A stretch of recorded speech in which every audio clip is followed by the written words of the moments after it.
Gun, Shalom Akim, I want to give all praise, honor, and glory to Yahawah, Bahasham, Yahawashi, Bahasham, Rawchaa, double honors to the other apostles of great Millstone, who teach you real well, and Shalom to the sincere Akim, for his truth and sincerity.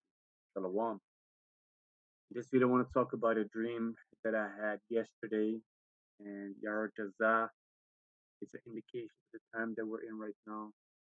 Also, through the spirit of the Apostle Tahar, he mentioned that this year is going to be the year of the turning up of Yahawashi, meaning that the Most High is going to make things increase. The prophecies of Esau's, coming down, having great wrath, even more and more. The dream that I had, it indicated that we was not teaching no more, and eventually in the dream, the angel came down from the chariot. So I was with the elder of our camp, Elder Naka, and I was just in the street chilling with him, and this female was there with us, and she had a couple of things with her, and they were very precious. Eventually, this long, well, let me say, this tall, lanky Jake, he came towards us and started to talk with the woman. Then we said, no, we don't do that. We're not gonna do that, because he actually wanted to buy things from the woman. So the elder, he stood up. Then he came with his accent like, no, we don't do that here, man. We don't do that. We don't do that here, man. Get out of here.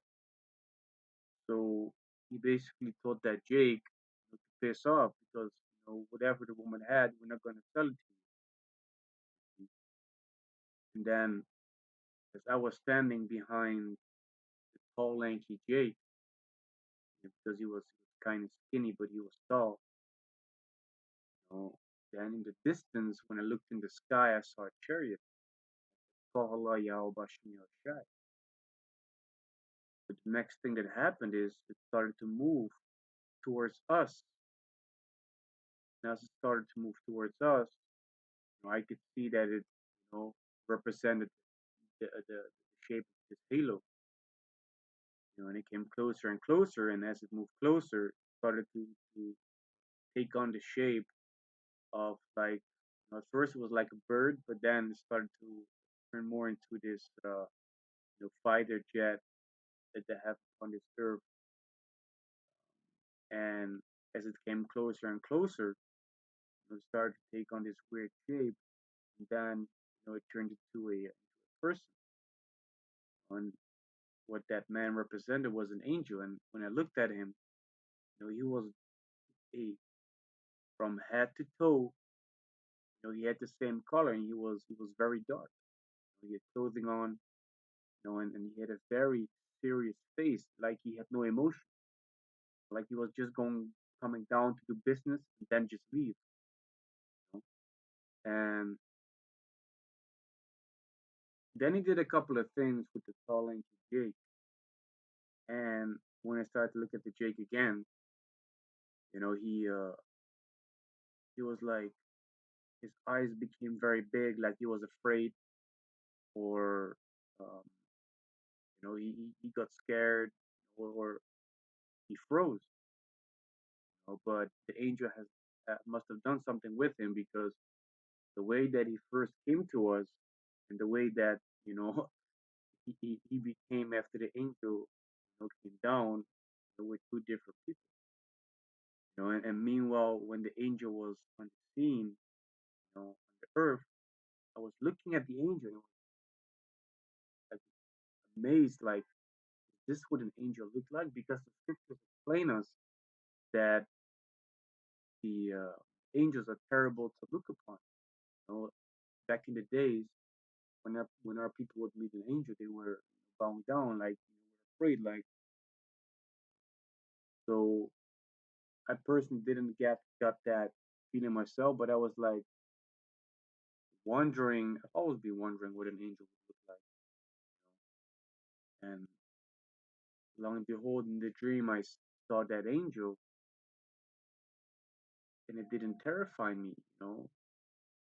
Yahawashi, because, you know, they're also, our brethren, Yahawashi, but the way that he looked, man, I was like amazed. Like, yeah, I don't know, man. He was from head to toe the same color. You know? But getting back to the dream, the angel came all the way from the chariot up in the skies, you know, with at first it just looked like, like the shape of a cigar, like this. Then it started to move. It turned out to be the chariot in the shape of the halo. It transformed. Then it became the shape of a bird slash plane, triangular. Then it turned into a man, and the gig that came to us with the woman that we had around us, that woman represents truth, wisdom, knowledge, and understanding. And she had certain things that were precious, but those things represented truth, like the knowledge and understanding that she has, and that's what the man wanted to buy, you know. But we told the Jake to piss off because this dream, Yartaza, is an indication of Matthew chapter 25, that we are trimming our lambs. There are people that came with the truth, left. They lost their oil, they lost the wisdom that they had, and then eventually time comes when we should not be teaching no more. And then the people gonna realize and see, like, hey, certain things happen upon the earth that certain prophets Bahasham spoke about. Now we wanna have that truth. But then it's too late. Then the elect is already skewed, and then there's no more entrance for people to come in. You see? So this is Matthew chapter 25 and verse 1. Then shall the kingdom of heaven be likened unto two virgins, which took their lamps and went forth to meet the bridegroom. And 5 of them were wise, and 5 were foolish. And the wise virgins represent those that came in the truth and stayed in the truth. The elect, those that were chosen. 5 that were foolish, were the ones that either came in the truth and after a while, no root, and left it. Or they might be the ones that upon hearing the truth they rejected the truth. Verse 3. They that were foolish took their lamps and took no oil. And that oil represents the wisdom, knowledge, and understanding of this. This is Proverbs chapter 21 and verse 20. There's treasure to be desired and oil in the dwelling of the wise, but a foolish man spendeth it up. You see? So what is that which is dwelling, in the dwelling of the wise? Well, let me say it differently. What is that oil in the dwelling of the wise? So where does wisdom, knowledge, and understanding dwell? It's in our mind, in our brain. So that oil is representing knowledge, wisdom, and understanding.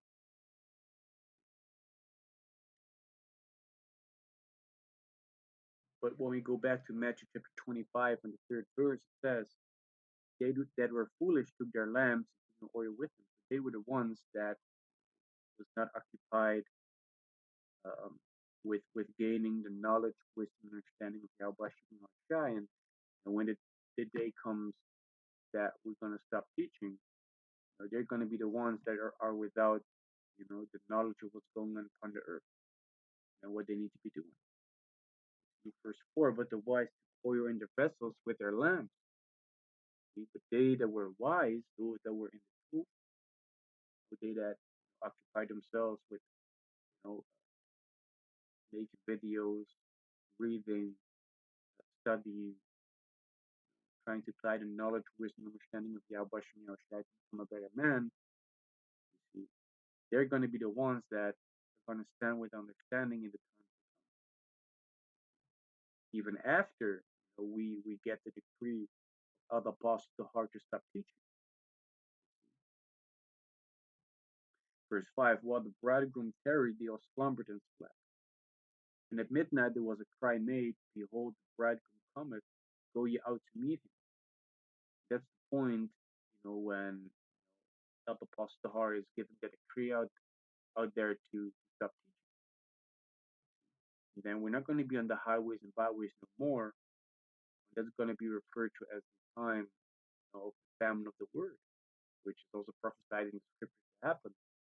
If we go to Amos chapter 8, verse 11, behold, the days come, said the Lord Yahawah power, that I will send a famine in the land, not a famine of bread, nor a thirst for water, but of hearing the words of the Lord Yahawah. And they shall wander from sea to sea, and from the north even to the east. They shall run to and fro to seek the word of the Lord Yahawah, and shall not find it. You see, so the day is going to come that the Most High is going to take away the prophets from the highways and byways, which is on the street. He's going to take them away from the internet, from the YouTube, Odyssey, BitChute, all the platforms that are being used by the brothers to spread the word for Bahasham. The time is going to come that that's going to be taken away.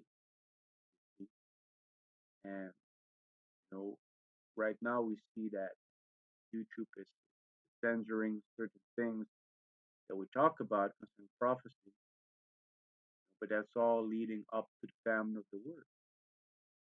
But when the time comes that we're not going to be on the highways and byways no more, then the people are going to see and realize, like, hey, but the man we're talking about on the streets, they were correct. All these things are coming to pass. Famine, the pestilence, the amount of people dying, all these things are going to come to pass, and then they're going to realize that there was a prophet among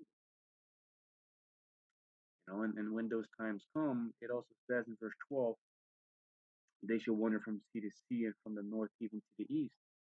They shall run to and fro to seek the word of the Lord Yahawah and shall not find it. Then they want to know and be willing to listen to what we have to say. But then we're not going to be speaking no more. See? Then we're just going to stay quiet. That's why in the dream, we told the man, like, piss off. We don't do that, man. We're not going to say this truth. We're going to keep silent. Verse 13, in that day shall the fair virgin and young men faint for certain. This is Amos chapter 5 and verse 13.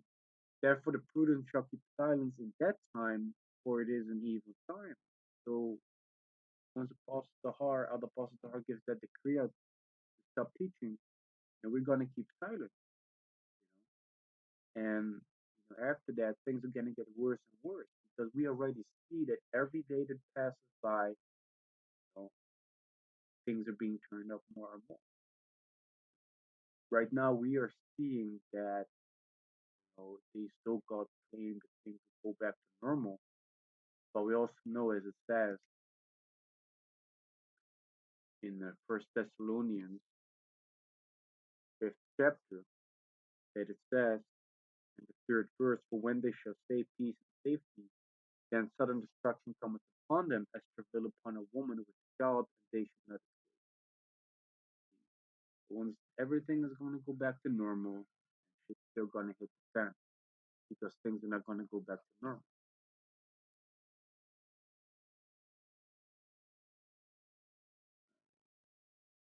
So back in Matthew chapter 25, verse 6 again.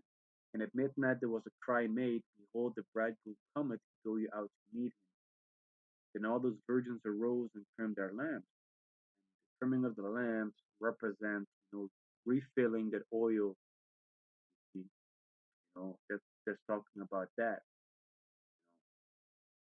So what we are doing right now is we're constantly occupying ourselves with the scriptures and constantly refilling that oil again. Because take for example, you've been to high school, you had a certain class, mathematics or chemistry or in other scientific class. You know, back in those days, you got straight A's or B's, or nines or tens or whatever type of calculation they had in your time and where you're living at. But think about it. If you would have to make those same tests, would you get the same results? Or would you be lacking because that knowledge, wisdom, understanding that you had back in those days concerning that subject matter, it's kind of lost. That's why it's also very important for us to remain occupied with the truth of Yahawashi, and if possible on a daily basis, push the truth for Yahawashi. Read, know, study, watch videos, also break bread with the brothers because then you're also able to talk scriptural knowledge. So trimming your lamp means constantly adding that oil back again. Verse 8, and the foolish said unto the wise, give us of your oil, for our lamps are gone out. So those foolish that came with the truth eventually left with their knowledge, wisdom, understanding gone. Those that never came with the truth, they and never listened or occupied themselves with the truth. They had no knowledge, wisdom, understanding to begin with. So those are gonna be the ones that are gonna be looking for the truth and find it. But we at GMS, we're gonna be the ones to be like, hey, y'all too late. Y'all had your chance. When we were standing in the highways and byways, you were laughing at us. You were mocking us, man, for the way that we look, for the things that we're saying, not believing us. But then the time came that all these things that we spoke about came to pass. And you want to have that knowledge, wisdom, understanding? No, man, get out of here. See? That's what we also said in the dream. Get out of here. We don't do that. Then the angel came down. What you think is going to happen when we stop teaching? What do you think that angel represents? See? What did you think that he did with that lanky Jake? That Jake is terrified, man, with his eyes piling out.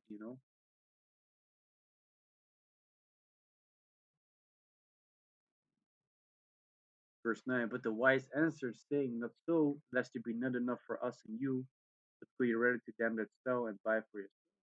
So we're going to be like, nah, get out of here. Go to someone else that's willing to do that. Verse 10, and while they went to buy, the bridegroom came, and they that were ready went in with him to the marriage, and the door was shut.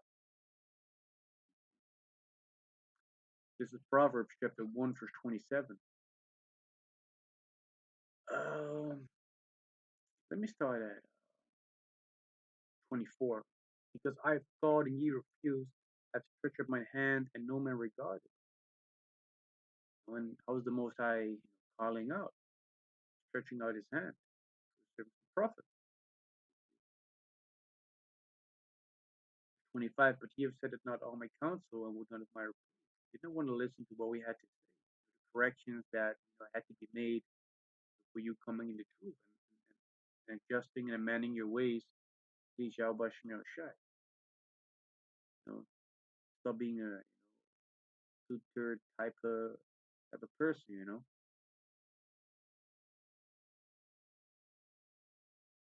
26, I will also laugh at your calamity. I will mock when your effort cometh.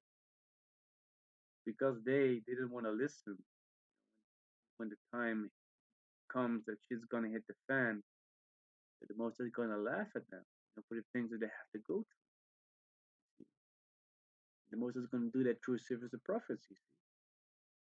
Verse 27, when your fear cometh as desolation, and your destruction cometh as a whirlwind, when distress and anguish cometh upon you. So when the fear of these people is coming upon them, they're gonna go through mad trials, tribulations, all kind of death all around them. being faced with the pestilences, with the sword, destruction. 28. Then shall they come upon me, but I will not answer. They shall seek me early, but they shall not find me. So when all these things are coming upon them, then they want to know what we had to say.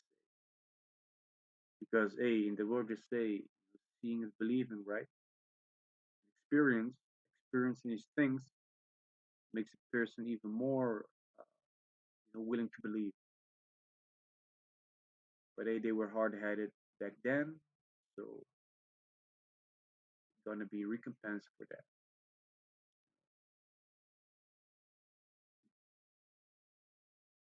So yeah, these people they're gonna be rejected by the spirit of prophecy of Yahawashi. Verse 29, for that they hated knowledge and did not choose the fear of the Lord Yahawah. Because it says in Proverbs chapter 1, verse 7, the fear of the Lord Yahawah is the beginning of knowledge, but fools despise wisdom and destruction. So we are afraid of what the Most High is able to do upon this earth with us. See? And because we are afraid of what the Most High is able to do with us all around us, we're willing to please Yahweh Bahasham Yahawashi by amending our ways and gaining more knowledge, wisdom, and understanding, so that we may know the will of Yahweh Bahasham Yahawashi more and more.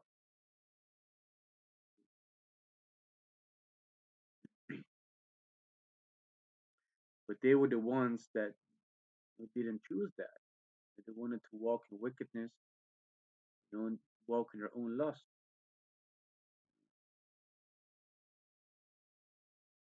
Verse 30. They would none of my counsel, they despised all of my reproof. Therefore shall they eat of the fruit of their own way and be filled with their own devices. So they chose, wickedness.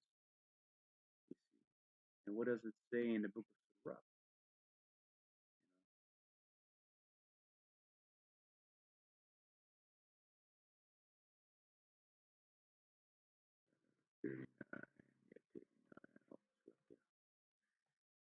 39, so because they chose those things, this is what's going to be, laid up for them as well. This is Sirach chapter 39 and verse 28. There be spirits that are created for vengeance, which in their fury lay on sore strokes. In the time of destruction, they pour out the force and appease the wrath of him that made them. So there are certain spirits that the Most High can use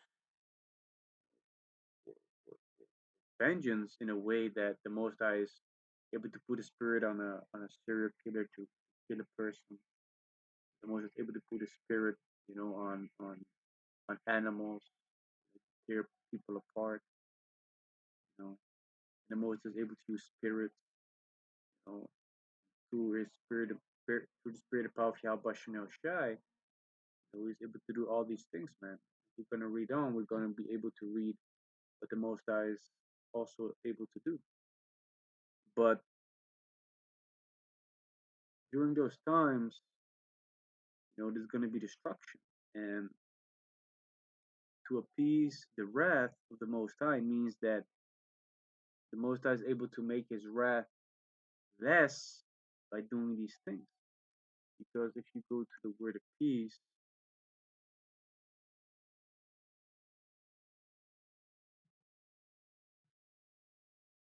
it means to reconcile, to pacify, bring to peace. You see, so just as the way that, for instance, you got a stressful day, you drink some ashwagandha, you become calm. That's able to appease our stress. But for the Most High, to appease his anger, he pours out these spirits that, create destruction, because Yahweh is a man of war. And he's a just power as well. So those people that are, hit by these things, they deserve it. You want to live in wickedness, you're going to reap what you sow because you didn't choose the fear of Yahawashi. You didn't want to listen to the servant prophets. When the time comes when we are not going to be standing on the highways and byways no more, you know, you can just piss off. We're not going to give it to you. Go to IOIC, GOCC, ISUPK, Sakari, you know. Don't come to GMS because we know that according to the scriptures, through the spirit of power of Yahawashi, we have a sure word of prophecy. For everything that has been revealed unto us, we have the 100%. For everything that we know 100%.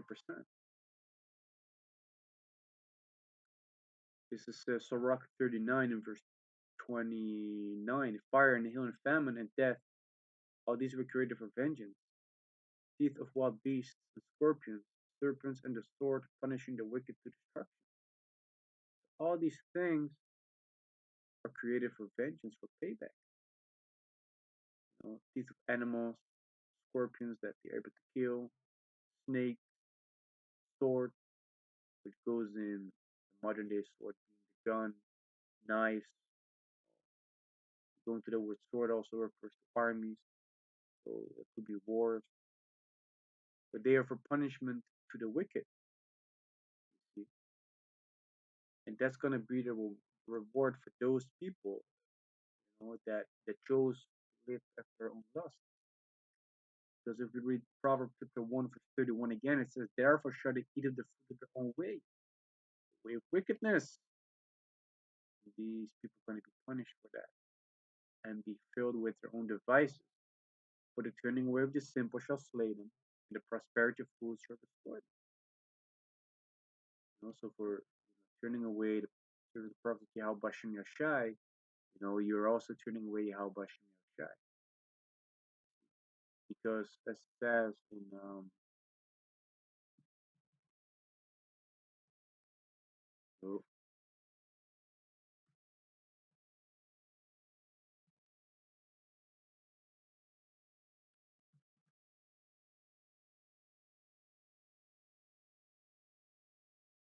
so this is Luke chapter 10, verse 16. He that heareth you heareth me. So those people that are hearing us also hear Yahawashi. And he that despises you despises me. So those people that despise us, the prophets, despise Yahawashi. And he that despises me despises him that sent me. If you despise us, and you despise Yahawashi, then you despise Yahawashi.